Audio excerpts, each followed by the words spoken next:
బరాబర్ ముచ్చట్లకు స్వాగతం. ముందుగా తలకాయ వార్తలు చూసి అంటే ఇంకా వార్తలకు పోదాం. హనుమంతరావు నడుచుకున్న తుపాకీ, లాజిక్ పాయింట్ పట్టిన చామల కిరణ్ అన్న. తెలంగాణ రైతులు టాప్, దేశంలోనే అయ్యిర్రట తోపు. పాటలు వాడేటోళ్ళ కష్టాలు ఓర్తలేరట ఎవ్వలు.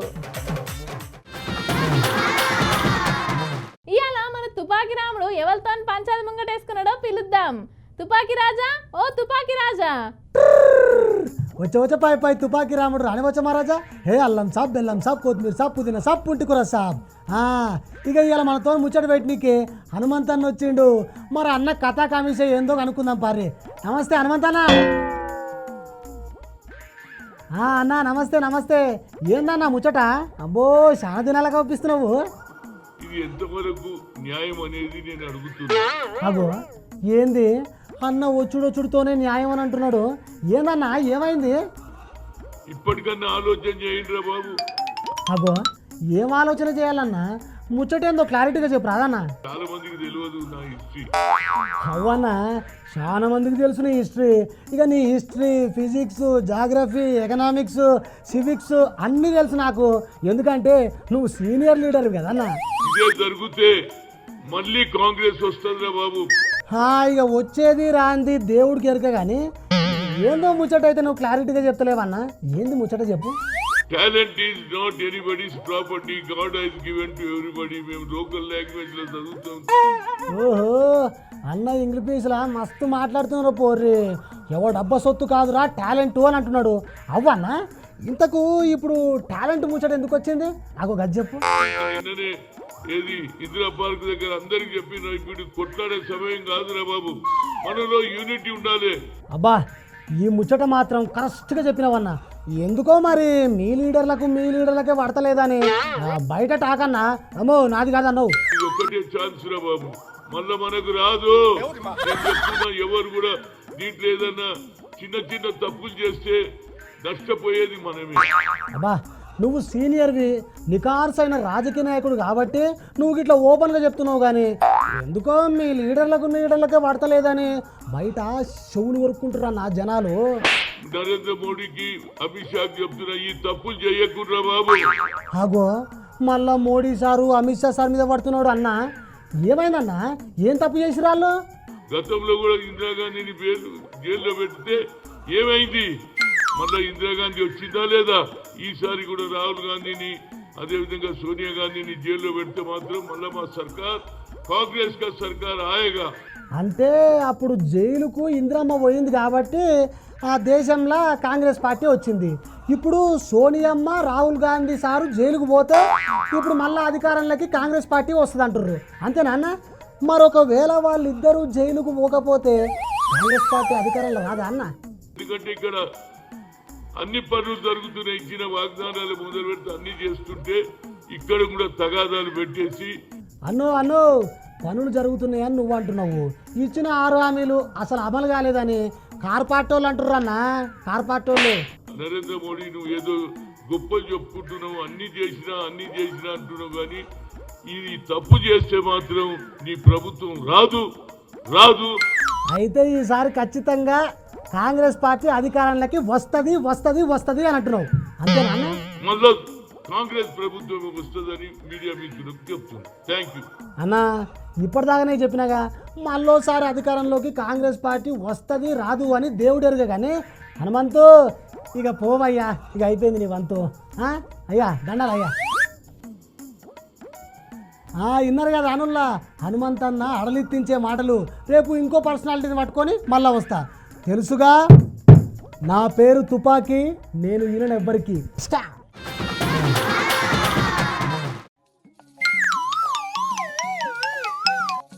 ఏమైందిరా తుపాకీ, గట్ల దిగాలుగా కూర్చున్నావేంది? దిగాలుగా ఉండకుండా ఆ దిగు నాగన్న దిగురా సుందరి నాగో అని డాన్సులు చేయమంటావా? వదలవా? ఏమిరో మాటలు కోటలు దాటుతానే, ఏంది ముచ్చట? ఇగో కవ్వించుకుంటా నవ్వించుకుంటా మాట్లాడు. నాతోని కాదు శ్రీవల్లి, నీకు తెలుసుగా నేను కోపదార మనిషిని. ఏ, నీ కోపాన్ని తీసుకుపోయి కాళేశ్వరం కాలువలో కలుపుకో గాని ఎందుకట్లా దిగాలుగా కూర్చున్నావో ముందుగాల గజ్జెప్పు. ఏం చెప్పమంటావు శ్రీవల్లి? నోరుతోని. అబ్బా ఎంత కష్టం వచ్చింది పో నాకు. ఏందా కష్టం? ఎట్లా బతకాలి ఈ 3 దినాలు నేను? బూబ తినుకుంటా నీళ్లు తాగుకుంటా గాలి పీల్చుకుంటా. ఇగో నువ్వు ఇట్లా వంకర మాటలు మాట్లాడినావనుకో, నేను చెప్పే 3 ఉత్సాహం అన్ని సర్వనాశనం అయితే చెప్తున్నా. ఏంది ఇంకేమైనా పిచ్చిలేసిందా? అందుకే ఎక్కువ తక్కువ తాగద్దు అనేది. ఇంకెక్కడి తాగుడు మొత్తం కథం పో. తాగుడు మానేస్తాను వారా? అమ్మయ్యా, ఇన్నేళ్లకు జ్ఞానోదయం అయిందిరా నీకు. ఏహే, తాగుడు మానేసే రకమేనా ఈ తుపాకీ? మడిమ తిప్పకుండా మ్యాన్షన్ హౌస్ లేపుతా. బుక్కడన్నం లేకున్నా గానీ బ్లెండర్ స్ప్రైడ్ ఫుల్ కొడతా. కింద మీద పడుకుంటా కింగ్ ఫిషర్ తాగుతా. రాత్రి పగలు తేడా లేకుండా రమ్ము కొడతా. అసలు నేను తాగుడు మానేస్తానా? ఏం మాట్లాడుతున్నాను? మరి ఇంకెక్కడ తాగుడు? అది ఇది అనబడుతుంది. ఇయ్యాలడికి వెళ్ళి 3 దినాల పాటు వైన్స్ బార్లు బంద్ అంట. ఎందుకో? ఇచ్చంతరం పాడుగాను వార్తలు చదివేదానివి నీకు కూడా తెలియదా ఈ ముచ్చట? సరే తెలియదు కానీ నువ్వు చెప్పు. హైదరాబాద్ లా ఎమ్మెల్సీ ఎన్నికలు జరుగుతున్నాయి కదా, అగో గందుకే ఇవాళ సాయంత్రంకి వెళ్ళి బుధవారం సాయంత్రం వరకు మందు షాపులు బంద్ అంట. పోయేట బతకాలో ఏమని. నీ పోరన్ముక్కుల తొక్కు. ఈ 3 దినాలు మందు తాగకపోతే చచ్చిపోతావా ఏంది? నీకేం తెలుసు మా మందు బాబుల బాధ. అమ్మో, ఇవాళకి రేపటికి మందు తీసుకుపోవాలి. మరి జీతం పడదా? పైసలు ఎట్లా? ఏం చేద్దాం? ఆగో ఏందిడు నోట్ల గురుక్కుంటాడు? ఈ పోరడు ఏమో అంటాడు నన్ను. శ్రీవల్లి నా బంగారు తల్లి, గోడ మీద పాకే బల్లి, ఇంట్లో సజ్జల మీద తిరిగే పిల్లి. ఒరేయ్ తిడతానవా పోగొడతానవారా నన్ను? సూపే బంగారమాయనే శ్రీవల్లి, మాటే మాణిక్యమాయనే. సోపులన్నీ ఆపు గాని ఎందుకు పోగొడతారు? ముందుగా అది చెప్పు. ఎందుకంటే ఇక జీతం రాలేదు, చేతిలో పైసలు లేవు. ఒక 2000 ఇస్తే 2 దినాలకు మందుబాటులు తెచ్చుకున్నావు. నా దగ్గర నయా పైసా లేదు, సిగ్గులేదు. తాగుడుకు నన్ను పైసలు అడగబడుతుంది. అట్లయితే నేను కొలువు మానేస్తా పో. ఏడాదికెళ్ళి కొలువు చేయ, తుపాకీ లేడేం లేదు. పరి పాడు పైసలు అడుగుతుంది. ఓర్ని ఈడేంది నా కొంప ముచ్చతట్టున్నాడు కదా. 2000 లేవు కానీ ఓ 1000 రూపాయలు ఉన్నాయి, తీసుకొని కొలువుకు సరిగ్గా రారా. సచినోని పెళ్ళికి వచ్చిందే కట్నం అన్నట్టు ఏం చేద్దాం? సర్లే ఇక. ఓకే రైట్, మరి తొందరగా పంపి వస్తున్నా నేను. చూసిర్రా అనుల్లా, అట్లుంటది మా తుపాకీ అంతోని. గిన్ని రోజులు కేసీఆర్ సార్ను గలవరిచ్చేటోళ్లకు గీ ముచ్చట జర్రంతా చెవులు పెద్ద వేసుకొని నాలే. అవు మళ్ళా తొందరలోనే కేసీఆర్ సారు మీటింగ్ పెట్టి ఇక పబ్లిక్ తోని మాట్లాడబోతుండ అన్నట్టు. గదేనబ్బా, వరంగల్లో రజతోత్సవ సభ పెడుతున్నారు కదా, అయితే గా సభ గురించే గీ సార్కు ఒక డౌట్ ఉన్నదట. ఏంది అని అంటారా? చూడుర్రి.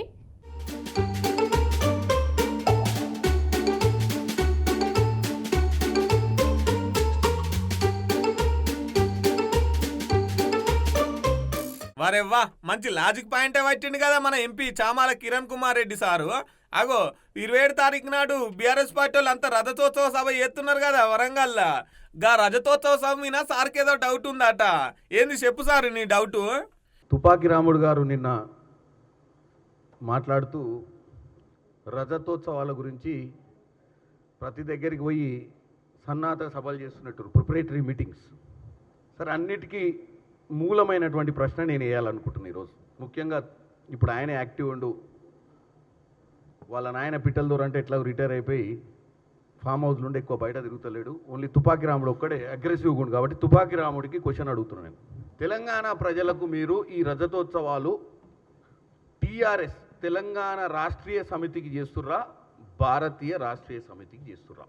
నాకు తెలిసి తెలంగాణ రాష్ట్రీయ సమితి అనే పార్టీ 2001లోనో 2000లోనో స్టార్ట్ అయినట్టుంది. తర్వాత దాంతోటే మీరు అధికారంలోకి వచ్చి బాగా దోసుకున్న తర్వాత మీకు భారతదేశాన్ని పేరు పెట్టి భారతదేశాన్ని కూడా దోసుకోవాలన్న ఆలోచన వచ్చి టీఆర్ఎస్ని బీఆర్ఎస్గా మార్చిన మీరు మరి 25 సంవత్సరాల మీ కార్యక్రమం రేపు జరగబోయే 27వ తారీఖు సభ బ్యాక్డ్రాప్లో బీఆర్ఎస్ ఉంటుందా, భారతీయ రాష్ట్రీయ సమితి ఉంటుందా, తెలంగాణ రాష్ట్రీయ సమితి ఉంటుందా అని ఒక తెలంగాణ పౌరునిగా, ఒక పార్లమెంట్ సభ్యునిగా కాదు ఇది అడిగేది నేను, ఒక తెలంగాణ పౌరునిగా మీ పార్టీ స్టాండ్ ఏంది, మీ పార్టీ బ్యాక్ డ్రాప్లో ఏం పెడుతుంది, మరి తెలంగాణ ప్రజలకు ఏం సందేశం ఇద్దాం అనుకుంటారు? ఈ పార్టీ బతుకున్నట్టేనా టీఆర్ఎస్? కేటీఆర్ గారు జరగబోయే ప్రచారంలో మరి దానికి కూడా సమాధానం చెప్పాలి.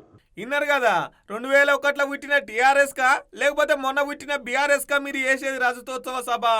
ఇది నేను ఎంపీగా అడుగుతలేను, జస్ట్ నార్మల్గా ఒక తెలంగాణ పౌరునిగా అడుగుతున్నా, నాకు డౌట్ వచ్చింది కాబట్టి.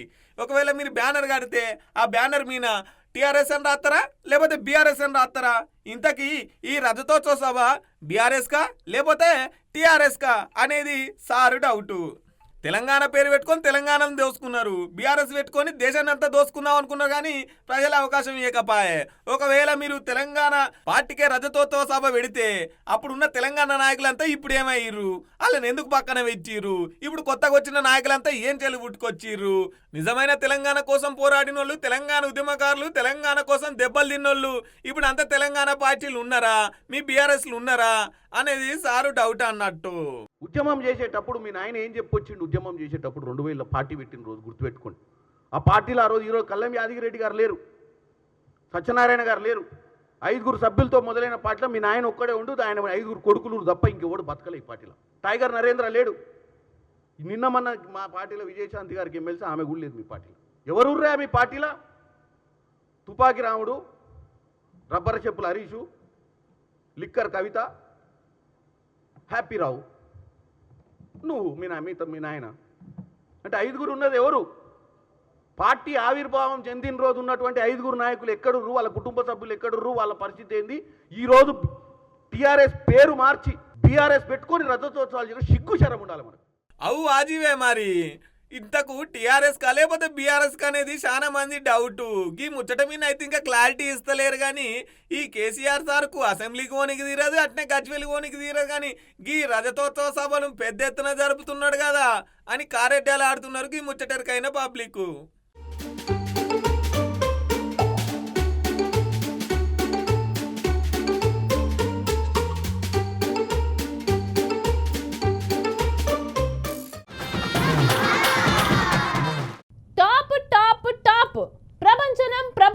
ప్రపంచనం 10కి 10 భారతదేశంలోనే అగ్రగామిగా నిలుస్తున్నా. నేనేదో కాలేజీ ఆడి చెప్తానా అని అనుకుంటారా? కాదు మన తెలంగాణ రైతుల గురించి చెప్తానా. దేశంలో తెలంగాణ రైతులు టాప్ అట. నేనంటలేను గీసారి ఉంటుండు.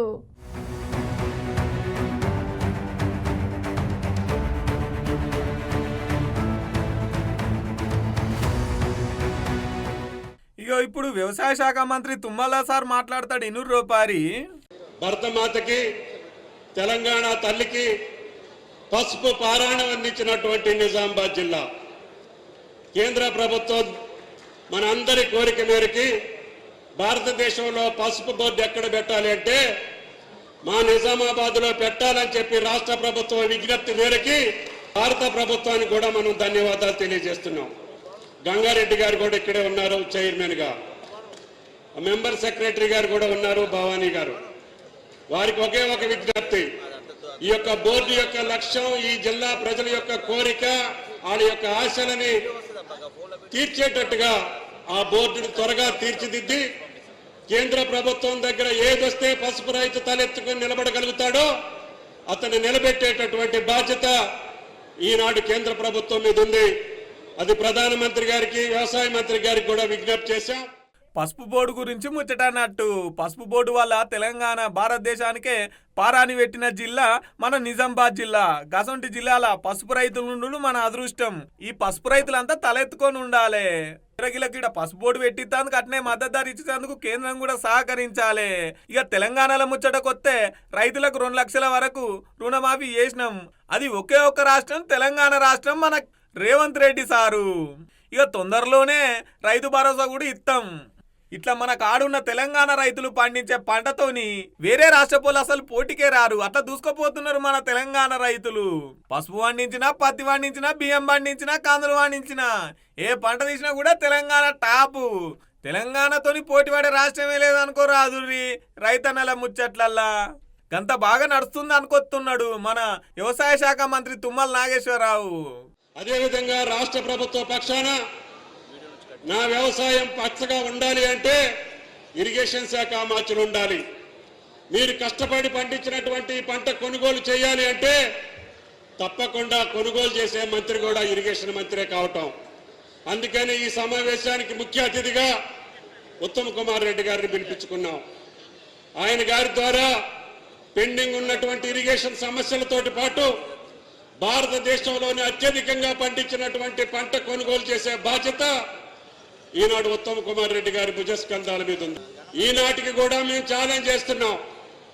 తెలంగాణ ప్రభుత్వం తప్ప ఇంత పెద్ద ఎత్తున ధాన్యాన్ని కొనుగోలు చేసిన ప్రభుత్వం కానీ, రైతాంగాన్ని ఆదుకున్న ప్రభుత్వం కానీ ఈనాటికి భారతదేశంలో ఇంకొక రాష్ట్రం పోటీ రాదు. అవు సారు, మంచిగానే చెప్తున్నావు రైతుల గురించి. కానీ మరి గింత మంచిగా రైతులకు సవలతులు ఉన్నాక, గింత మంచిగా పంట తీస్తున్నాక రైతులు ఎందుకు ఆత్మహత్యలు చేసుకుంటున్నారు? నీళ్ళు లేక ఎందుకు గొడగొడ ఏడుతున్నారు? రైతులకు గిట్టుబాటు ధర లేక ఎందుకు ధర్నాలు చేస్తున్నారు సారు అని అనబట్టిరు గీ ముచ్చటకైనా పబ్లిక్. ఇక చూడాలా మరి గీ ముచ్చటకు ఏం సమాధానం చెప్తాడో.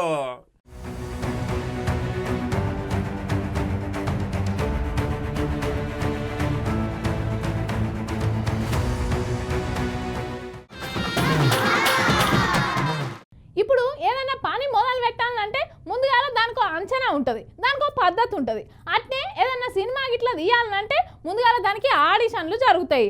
అట్నే టీవీ షోలలో కూడా గట్నే జరుగుతాయట. ఇప్పుడు గట్నే గీడ పాటల మీటింగ్ పెడితే ఏమైందో ఎరికేనా ఈ నుర్రి?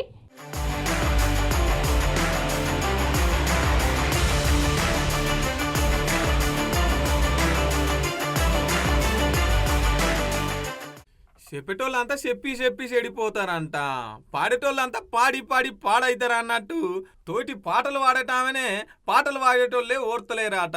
అవో అందుకని ఈ అక్క వీడియో తీసుకుంటా బాధ అంతా ఎల్లదిస్తుంది. ఇనుర్రి ఓ పారి పాపం. జడ్జెస్ ఏదంటే అదే నిజం అనుకొని మీరు అఫ్ కోర్స్ నమ్ముతారు, ఓకే. బట్ అదర్ కంటెస్టెంట్స్ పాడేటప్పుడు I even give their names. ఇద్దరు, శ్రీ ధృతి అండ్ గాయత్రి అక్క, వీళ్ళిద్దరు పాడేటప్పుడు పిచ్చింగ్, ఎస్పెషలీ ధృతికి చాలా పిచ్చింగ్ ఇష్యూస్ వచ్చేటప్పుడు అయితే ఆవిడ ఇలా సైగలు చేసేవాళ్ళు, షార్ప్ అయితే ఇలా చెప్పేవాళ్ళు. సో అంటే నాకు తప్పు లేకపోయినా మీరు అక్కడ కామెంట్స్ లో చెప్తున్నారు, వీళ్ళు చేశాక కూడా మీరు అక్కడ చెప్పకుండా సైగలు చేస్తున్నారు. సో అక్కడ నాకు నా మీద ఎందుకో గ్రడ్జ్ పెట్టుకున్నారని కూడా అర్థమైంది. చంద్రబోస్ గారు పాపం లిరిక్స్ లో నాకు ఒక్క మిస్టేక్ కూడా నేను ఛాన్స్ ఇవ్వలేదు అని చెప్పడానికి. సో దానిలో చెప్పలేక ఆదృత లేదు అని ఒక కామెంట్ ఇచ్చారు. అది ఇంకేం చేయాలి, మేల్ సాంగ్ సేమ్ ఇంపాక్ట్ ఒక ఫీమేల్ వాయిస్ నుంచి మీరు ఎక్స్పెక్ట్ చేయలేరు. కానీ నాకు మాత్రం లేని నెగిటివ్ పాయింట్స్ అన్ని, ఆయనకు అవసరం లేని నెగిటివ్ పాయింట్స్ అన్ని కూడా చెప్పారు. లిరిక్స్ లో మాత్రం నేను ఇప్పటివరకు ఆయనకు ఒక్క ఛాన్స్ కూడా ఇవ్వలేదు సాంగ్స్ లో. కీరవాణి సార్ అఫ్ కోర్స్ నాకు చాలా హేట్ వస్తుంది దీనికి మాత్రం, and I'm ready for it because I don't care. Melodies పాడిన వాళ్ళకి మాత్రం వాళ్ళు ఎలా పాడినా కూడా నేను ఆటోమేటిక్ గా మంచి స్కోర్ తీస్తాను అని ఆయన నోట్తో ఆయనే చెప్పారు. So he's very bias towards melody songs and his compositions. Point number 2 is very very hurtful to me personally because నేను ఎలిమినేట్ అయ్యే ఎపిసోడ్లోనే ఏదో విషయంలో నన్ను చూస్తూ చెప్పారు. ఇది కూడా అసలు వెడ్డింగ్ షోస్ చేసేవాళ్ళు నా దృష్టిలో సింగర్సే కాదు, నాకు చాలా అసహ్యం, it's like you're disrespecting music అని మాట అన్నారు. సునీత గారు ఆఫ్ కోర్స్ మళ్ళీ అదే కామెంట్, నీకు రేంజ్ లేదు, నీకు హై నోట్స్ రావు, నీకు స్కేల్ ఎక్కువ అయిపోయింది, యూ ఆల్వేస్ స్ట్రగుల్, మనం దీని మీద మాట్లాడుకోవాలి అని చెప్పారు.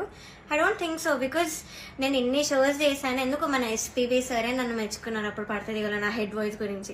అగో ఇన్నారు కదా కీరవాణి, సునీత, చంద్రబోస్ వీళ్ళంతా ఈమెను పాపం పాయింట్అవుట్ చేసి ఇబ్బంది పెడుతున్నారట. ఏదో రకంగా కావాలనే బట్టగాల్చి మీదేసి ఎపిసోడ్ నుంచి అయితే ఎలిమినేట్ చేసిరాట. అందరికో తీర్నాయం, నాకో తీర్నాయమా? ఇది ఎట్లా? వాళ్ళు ఎత్తనేం ఎట్లొప్పు, మేము చేయకపోయినా నాదెట్లా తప్పు? సీనియర్లు జూనియర్ల పట్ల గింత వివక్షత చూపిస్తారా?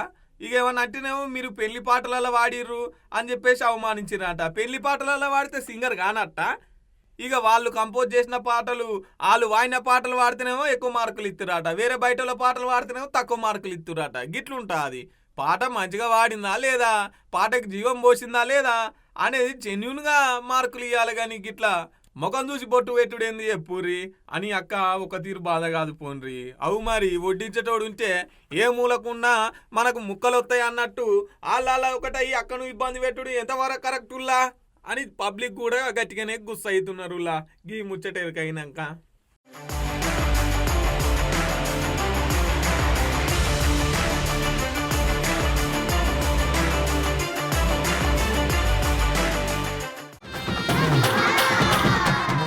ఇక గివ్ అన్నట్టు ఇయాల్టి ముచ్చట్లు రేపటి బరాబర్ ముచ్చట్లలో మళ్ళా కలుద్దాం. అంతదాకా చూస్తూనే ఉండుర్రి బీఆర్కే న్యూస్ తెలుగు సత్తా. మళ్ళా రేపొత్తా.